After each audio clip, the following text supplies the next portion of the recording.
Sebenarnya dikatakan kaget, saya kaget. Tapi dikatakan tidak juga. Iya, karena saya juga mengikuti perjalanan beliau. Pada saat beliau juga di Penang, saya juga sempat datang satu kali untuk jenguk keadaan beliau.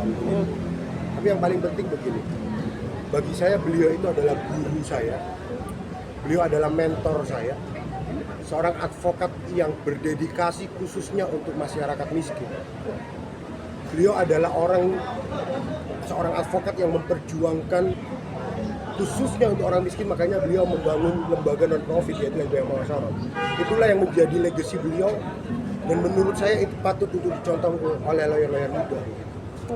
Oke Bang, mungkin yang Abang ketahui pada saat berobat bareng ya di Penang, mungkin seperti apa sih kondisi beliau pada saat itu Bang?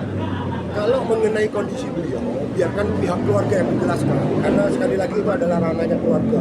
Tapi bagi saya melihat perjuangan beliau untuk semangat hidupnya itu tinggi sekali. Makanya setelah dari Penang kembali ke Indonesia itu keadaannya membaik. Bahkan beberapa kali juga jalan-jalan dengan saya ke mall, kita makan bersama, dan ya itu momen yang tidak akan pernah terlupakan.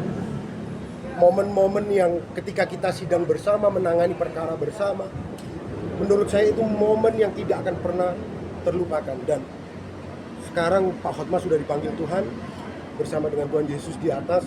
Saya percaya beliau sudah bahagia di sana. Saya mengucapkan turut berduka cita kepada keluarga, biarkanlah Tuhan memberikan kekuatan, ketabahan bagi keluarga yang ditinggalkan. Bang, sebagai pengacara muda, mungkin pelajaran apa sih yang diambil banget dari Abang? Saya selalu ingat pesan beliau. Jadilah telinga bagi yang tuli, jadilah mata bagi yang buta, jadilah lidah bagi orang yang tidak bisa bicara.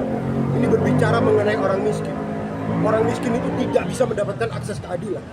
Oleh karenanya LBH Mawar Saron hadir agar orang miskin ini mendapatkan akses keadilan. Nah, bagi kita lawyer muda, kita jangan hanya membela orang yang berduit nih. Ayolah kita memberikan hati kita kepada orang miskin.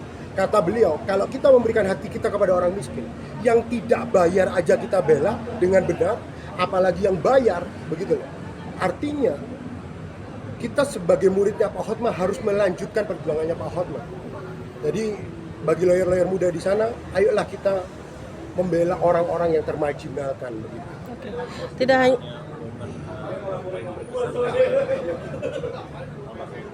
Iya, banyak sekali momen saya dengan Pak Hotma, baik itu di Surabaya, baik itu di Jakarta. Beliau itu adalah orang yang sebenarnya lucu, walaupun kelihatannya di depan kamera ketika menangani perkara seorang yang tegas, berwibawa.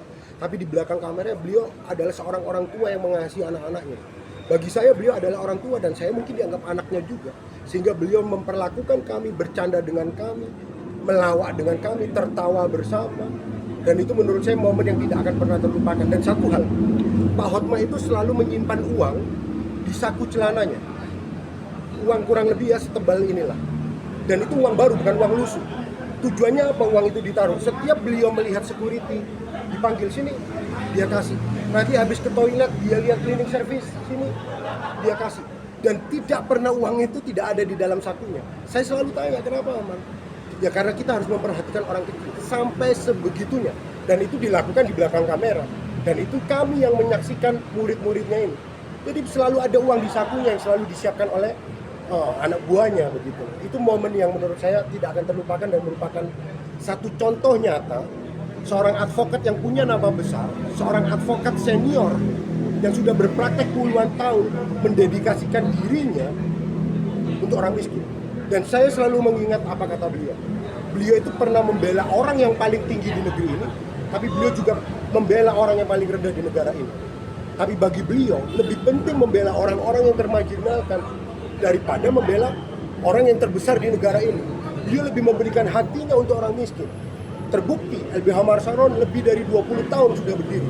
Dan sekali lagi, itu dari uang pribadinya beliau. bahkan sempat juga menangani kasus selebriti waktu itu sama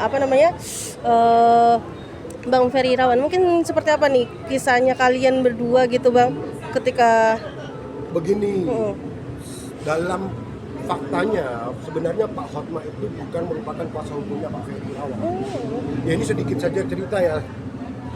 Saya lah kuasa hukumnya Pak Ferry Irawan. Tetapi menurut saya dalam merasa duka ini kita nggak perlu lama menceritakan berperkara. Biarkan momen-momen yang indah aja yang kita ingat. Biarkanlah momen-momen kebersamaan saya dengan Pak Hotma itu yang akan selalu saya ingat. Sekali lagi, beliau adalah orang yang sangat amat baik, advokat senior, advokat yang punya nama besar tapi memiliki kerendahan hati. Itu beliau. Menjadi guru terbaik gak sih ini dalam sejarah hukum? Beliau adalah guru dan mentor terhebat. Karena begini, saya ini termasuk advokat muda yang tidak takut melawan siapapun, punya kepercayaan diri juga tinggi. Tapi ketika menangani dengan beliau dan beliau ada di sebelah saya, kepercayaan diri saya dan keberanian saya itu meningkat 100 kali lipat. Karena apa? Ada nama besar beliau. Saya merasa dirangkul oleh beliau. Nah, itulah yang selalu saya rasakan ketika saya menangani perkara dengan beliau bersama, begitu. Mungkin ungkapan bela sungkawanya, Bang?